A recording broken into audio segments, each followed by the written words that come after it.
السلام عليكم ورحمة الله تعالى وبركاته. في الفيديو رقم 17 من دروس الشيمي اورغانيك. في هذا الدرس ان شاء الله سنناقش لي كومبوزي فونكسيونيل او لي فونكسيون اللي كاينه في الشيمي اورغانيك. في الشيمي اورغانيك في هذا النيفو ديالكم كاينه 12 فونكسيون كما كتلاحظوا هما الممثلين امامكم. هاد 12 فونكسيون ان شاء الله سنحاول في هذا الفيديو تخرجوا تكونوا حافظينهم تكونوا عارفينهم. اذا على بركة الله نبداو بالنسبه لهاد الست ديال لي فونكسيون. اذا دابا ركزوا غير على هاد الست ديال لي فونكسيون الممثلين امامكم. اذا هاد الست ديال لي فونكسيون علاش؟ حيت كيتشاركوا في واحد العنصر مشترك بيناتهم هو هاد سي دبليو زو او.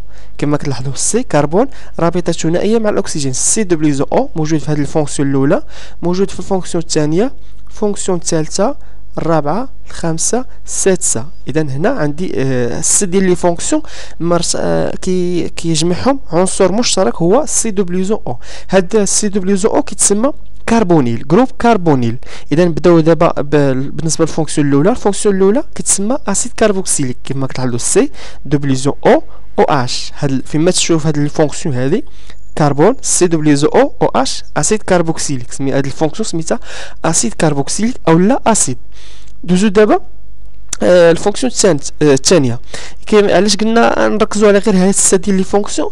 حيت غادي نريزونيو اولا غادي نبقاو ديما نعتمدوا على هاد الفونكسيون الاولى.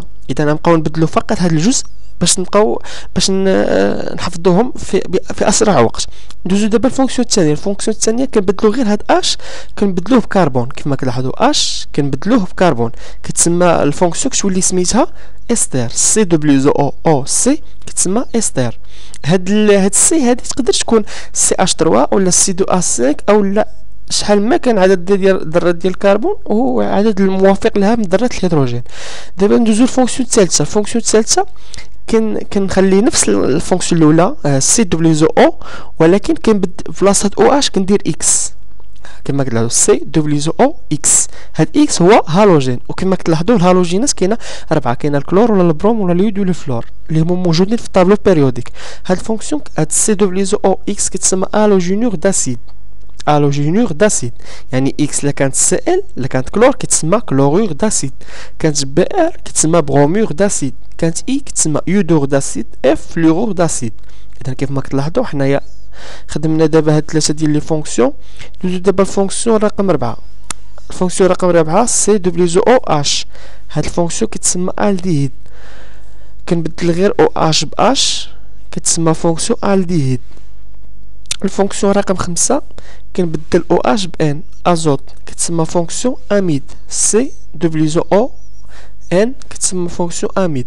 الفونكسيون رقم 6 هي سي دبليو زو او كتسمى سيتون، ولكن بشرط ان الكربون الوظيفي لهذا الكربون الكربون فونكسيونيل يكون مرتبط بذرات كربون على الطرفين. مثلا ماشي تكون هاد اش الا كان هاد الكربون الوظيفي مرتبط باش كيتسمى الديهيد، اما الا كان مرتبط بذرتي كربون كيتسمى سيتون. اذا دابا ندوزو الفونكسيون رقم 7. الفونكسيون رقم 7 عندي سي دبليو زو او. سي دبليو زو او والوسط كاينه اكسجين، اذا كتسمى هاد الفونكسيون انيدريد. سي دبليو زو او سي دبليو زو او والوسط كاين اكسجين كتسمى انيدريد. الفونكسيون رقم 8 عندي سي ان. سي تريبليزون ان كتسمى نيتريل. نيتريل سي تريبليزون ان نيتريل. الفونكسيون رقم 9 الكول او اش. كيف ما كتلاحظوا او اش الكول. الفونكسيون رقم 10 اس اش تيول. فونكسيون رقم 11 عندي سي او سي. سي او سي كتسمى ايتر. سي او سي ايتر. عندي اخر فونكسيون هي الفونكسيون رقم 12 عندي سي ان. سي ان كتسمى امين. سي ان امين. اذا كيف ما كتلاحظوا لي فونكسيون عندي 6 كيتشابهوا. سي دبليو زو او او اش اسيد كربوكسيليك. سي دبليو زو او او سي استر. سي دبليو زو او اكس الوجينور داسيد. عندي سي دبليو زو او اش الديهيد. سي دبليو زو او ان اميد. سي او سي دبليو زو او سيتون. سي او سي دبليو زو او سي دبليو زو او وسط كاينه اكسجين كتسمى انيدريد. سي ان نيتريل. او اش الكول. اس اش تيول. سي او سي ايتر. و سي ان امين.